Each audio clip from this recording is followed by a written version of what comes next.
சிவவாக்கியார் பாடல்களை நாம் விளக்கத்தோடு பார்த்து கொண்டிருக்கிறோம். இன்றைக்கு நாம் பார்க்க வேண்டிய பாடல் 96வது பாடல். இந்த பாடலில் அவர் என்ன சொல்கிறார் அப்படின்னு பார்க்கலாம். அவ்வுதித்த மந்திரம் அகாரமாய் உகாரமாய் எவ்வெழுத்தறிந்தவர்க்கு எழுபிறப்பு இங்கில்லை. சவ்வுதித்த மந்திரத்தை தற்பரத்திருத்தினால் அவ்வும் அவ்வுமாய் அமர்ந்ததே சிவாயமே அப்படின்னு குறிப்பிடுறார். இதில் என்ன சொல்கிறார் அப்படின்னா, அவ்வுதித்த மந்திரம், இந்த மந்திரத்தை நாம் ரொம்ப முயற்சி பண்ணியெல்லாம் உருவாக்க வேண்டிய அவசியம் இல்லை. வாயை திறந்தாலே ஆ அப்படிங்கிற ஒலி வரும். வாயை குவிக்கும்போது ஊ அப்படிங்கிற ஒலி வரும். வாயை மூடும்போது இம் அப்படிங்கிற ஒலி வரும். இந்த 3 ஒலியையும் கூட்டி ஜபம் செய்ய பழக வேண்டும். அப்படின்னா ஓம் என்று சொல்லும்போது அப்படின்னா அந்த அ ஊ இம் அந்த 3 எழுத்தையும் கூட்டி கூட்டி அந்த விழிப்புணர்வோடு நாம் அந்த மந்திரத்தை சொல்லும்போது அது நமக்கு எதை கொடுக்கும் என்று சொன்னால், சிவாய நம என்று சொல்லும்போது என்ன பலன் என்ன பயன் நமக்கு கிடைக்குமோ அந்த பயனை அந்த ஓம் என்ற மந்திரம் நமக்கு கொடுக்கும் என்று சிவவாக்கியார் குறிப்பிடுகிறார். அடுத்த பாட்டு பாருங்க.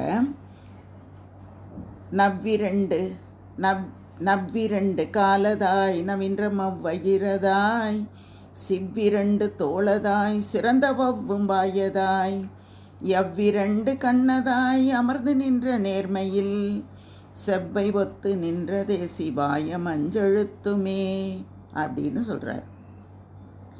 இதில் அவர் என்ன குறிப்பிடுறாரு அப்படின்னா, 2 கால்கள்லையும் ந வயிற்றில், ம தோள்கள் இரண்டிலும், சி வாயில், வா கண்கள் இரண்டில், ய அப்படின்னு அவர் குறிப்பிடுறார். அது எப்படி நம்ம எடுத்துக்கொள்ளணும் அப்படின்னா, சிவாய நம அப்படிங்கிற 5 எழுத்தும் 2 தோள்களுக்கும் பொதுவாக இருக்கிறது. நடுவே சி அப்படிங்கிற ஒரு எழுத்தை நாம் சொல்ல தொடங்க வேண்டும். அப்போது அந்த பாட்டில் பாருங்கள், ந அப்படிங்கிறது என்ன ஆகிறது அப்படின்னா அந்த கால்களில் இருக்குது. நங்கிறது சிவாய நம அப்படின்னு குறிப்பிடும்போது அந்த ந சொல்கிறோம். தோள்களில் ம அப்படிங்கிறது இருக்குது, 2லையும் இருக்குது. ம அப்படிங்கிறது 2லையும் இருக்குது. சி அப்படிங்கிறது வாயில்ல இருக்குது. வா அப்படிங்கிறது கண்கள் 2ல் இருக்குது. இந்த பகுதி இப்படி இருக்கிற காரணத்தினால நமசிவாய என்ற மூல மந்திரத்தை உடலிலே நாம் பொருத்தி பார்த்து பழக வேண்டும் அப்படின்னு குறிப்பிடுறாங்க. சிவாய நம அப்படிங்கிறத என்ன சொல்லணுமா, உடலின் முன்பக்கத்தின் வழியாக தொடங்கி முதுகு வழியாக பாதங்களை அடைந்து ந ம அப்படிங்கிறத சொல்லும் பொழுது அது சிவாய நம, இந்த உடல் முழுவதும் பரவி இருக்கக்கூடிய அந்த மந்திரத்தை நாம் கூற வேண்டும் அப்படின்னு சித்தர் சிவவாக்கியார் குறிப்பிடுகிறார். அதை நாம் நன்றாக புரிந்து கொள்ளுதல் வேண்டும். நவ்விரண்டு காலதாய், நங்கிறது 2 காலாக இருக்கிறது.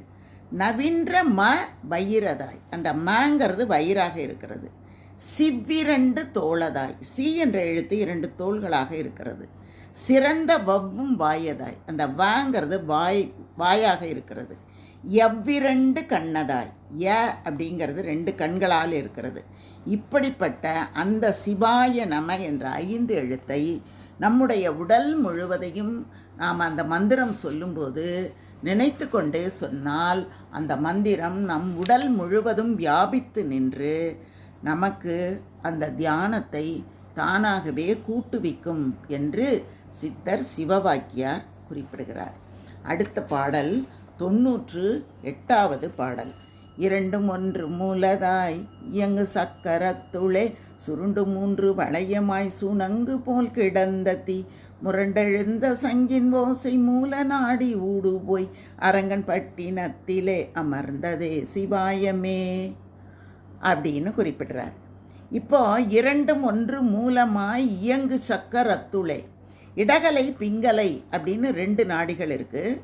அதோடு சேர்த்து சுழுமுனை அப்படிங்கிற ஒரு நாடியும் இருக்குது. ஆக மொத்தம் 3 நாடிகள் இருக்கின்றன.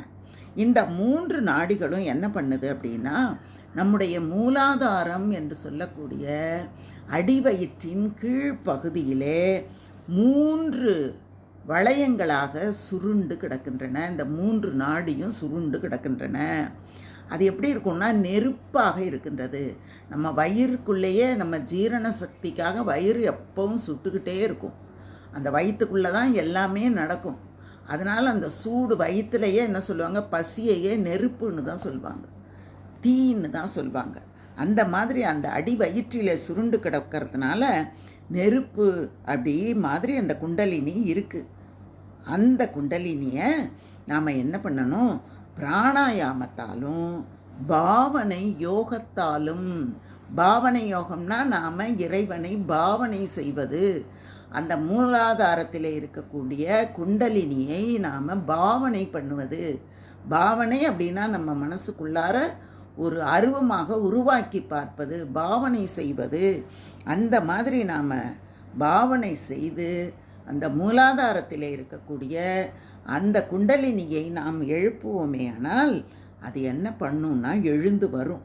அது எழும்போது சங்கு ஓசையோடு அப்படியே மேலே வர்ற மாதிரி ஒரு சப்தம் நமக்கு தோன்றும். அது என்ன பண்ணுன்னா உள்வழியாக மேலே ஏறும். அது எப்படிங்க உள்வழியாக ஏறும் அப்படின்னா, இந்த தண்டுவடத்துக்கு நடுவில் ஒரு துளை இருக்குது பாருங்கள். அந்த துளை வழியாக அந்த குண்டலினி என்று சொல்லக்கூடிய அந்த நெருப்பு அப்படியே மேலே எழும். அதை பாம்பு அப்படின்னு சொல்கிறோம் நம்ம. அது அப்படியே மேலே எழுந்து அரங்கநாதனின் நகரமாக இந்த கபாலத்தை நாம் நினைக்கிறோம். அந்த கபாலத்தில் இருக்கக்கூடிய சகசிராரம், இந்த உச்சந்தலையை சொல்கிறோம்ல சகசிராரம்னு, அந்த சகசிராரத்தில் சிவாயமாக அமர்ந்திருக்கும் அப்படின்னு சிவவாக்கியார் குறிப்பிடுறார். யோக சித்தினால் நாம் என்ன பண்ணணும், தலை வரைக்கும் அந்த குண்டலினியை ஏற்ற வேண்டும். அது ஒரே நாளில் ஏறிடாது. தொடர்ந்து நாம் தியானம் செய்ய தான் அது நமக்கு சித்திக்கும். அதுதான் மோட்சம். அதை கைலாயம்னு சொல்லுவாங்க, வைகுந்தம் அப்படின்னு சொல்லுவாங்க.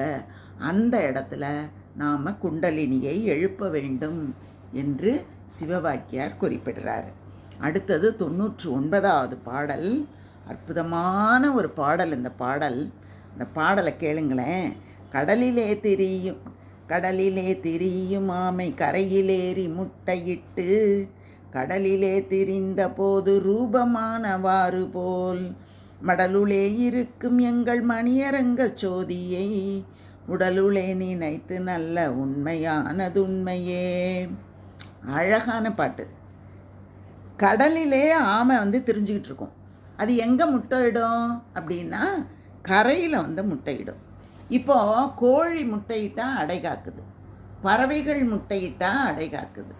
ஆமை முட்டையிட்டு அடை காக்குமா அப்படின்னா கிடையாது.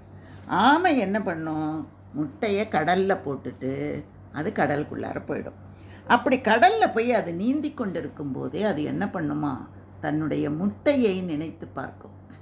அப்படி நினச்சி பார்க்கும்போது அந்த நினைவிலே இருந்து வரக்கூடிய அந்த சூடு பட்டு முட்டை பக்குவமாகி குஞ்சு வெளிவரும் அப்படின்னு சிவவாக்கியார் குறிப்பிடுறார்.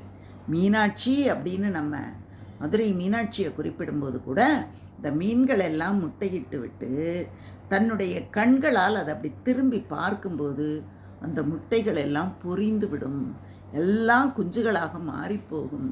அப்படி மீனாட்சியினுடைய அருள் பார்வை நம் மீது பட்டுவிட்டால் நாமளும் இறைவனுடைய அருளை பெறுவோம். அப்படிங்கிறதுனால தான் மீனாட்சி அப்படின்னு அந்த அம்பாளை நம்ம குறிப்பிடுறோம்.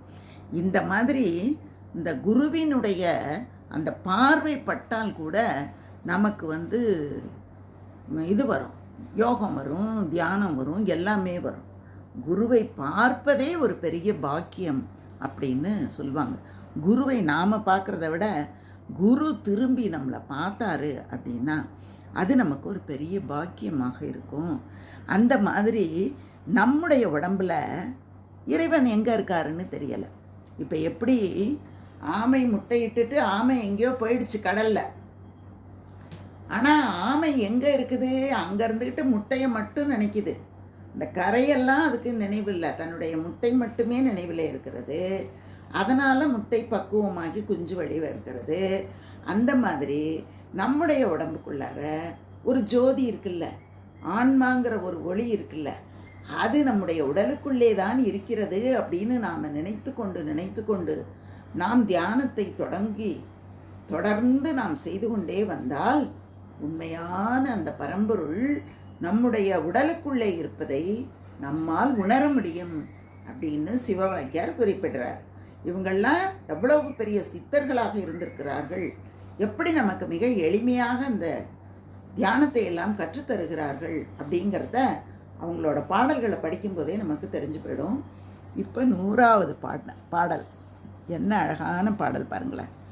3 மண்டலத்தினும் முட்டி நின்ற தூணிலும் நான்ற பாம்பின் வாயிலும் நவின்றெழுந்த அட்சரம் ஈன்ற தாயும் அப்பனும் எடுத்துரைத்த மந்திரம் தோன்றும் ஓர் எழுத்துளே சொல்ல எங்கும் இல்லையே.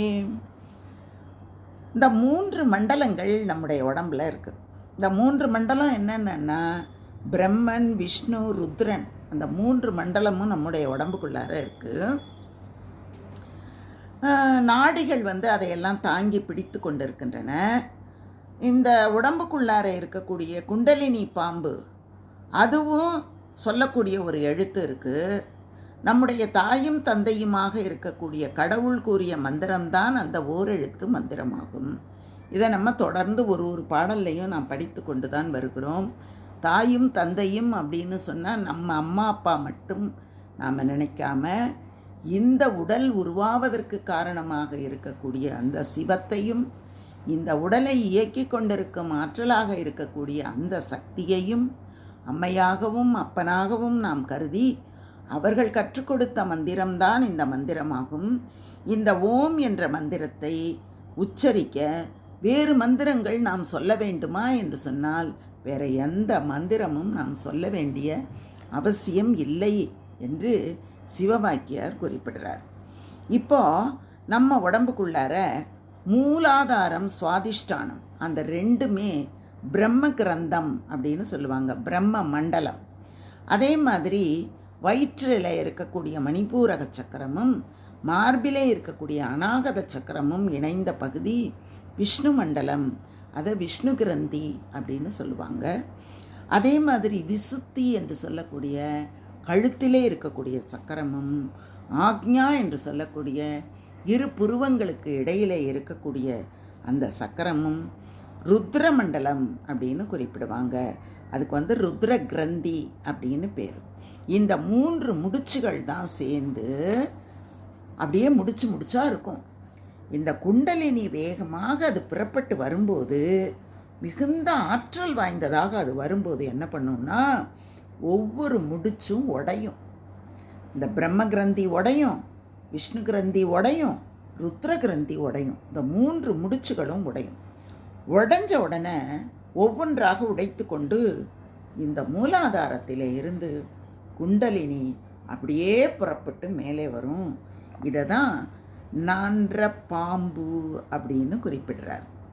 இந்த நான்ற பாம்பின் வாயிலும் நவின்றெழுந்த அட்சரம் அப்படின்னு குறிப்பிடுறார். அந்த பாம்பின் வாயிலிருந்து வரக்கூடிய அட்சரம்னாலும் அதுவும் அந்த சத்தம்தான். இன்னும் ஒரு சத்தத்தோடு அது புறப்பட்டு வரும்போது அது நான்ற பாம்பு என்று சிவவாக்கியார் குறிப்பிடுறார். இந்த மாதிரி இதுவரைக்கும் நாம் 100 பாடல்களை விளக்கங்களோடு பார்த்துட்டோம். இன்னும் நாம் தொடர்ந்து பார்க்கலாம். நீங்கள் தொடர்ந்து இந்த மலைக்கண்ணியை பாருங்கள். உங்களுக்கு பிடித்திருக்குமே ஆனால் பின்னூட்டம் கொடுங்க, மற்றவங்களுக்கும் இதை அனுப்புங்க. ஏனென்றால் சித்தர்கள் தான் என்றென்றும் நிலையாக இருக்கக்கூடியவர்கள். தோன்றா துணையாக நாம் செல்லும் இடங்களிலே எல்லாம் நமக்கு அருள் புரியக்கூடியவர்கள், இன்றளவும் நம்மோடு வாழ்ந்து கொண்டிருக்கக்கூடியவர்கள். இவர்கள் சொல்லிக் கொடுக்கக்கூடிய அந்த வழிபாடு மிக எளிமையான வழிபாடு, இருந்த இடத்தில் இருந்து கொண்டே அத்தனையையும் பெறக்கூடிய அற்புதமான வழிபாடு. இதை நாம் தொடர்ந்து செய்ய வேண்டுமானால் நிறைய பேருக்கு இந்த செய்திகள் போய் சேர வேண்டும். அதனால் பார்ப்பவர்கள் மற்றவர்களுக்கெல்லாம் அனுப்புங்கள். இதுவரைக்கும் தொடர்ந்து பார்த்தவங்களுக்கு மனமார்ந்த நன்றி. வாழ்க வாழ்க வளமுடன். ஓம் நம சிவாய.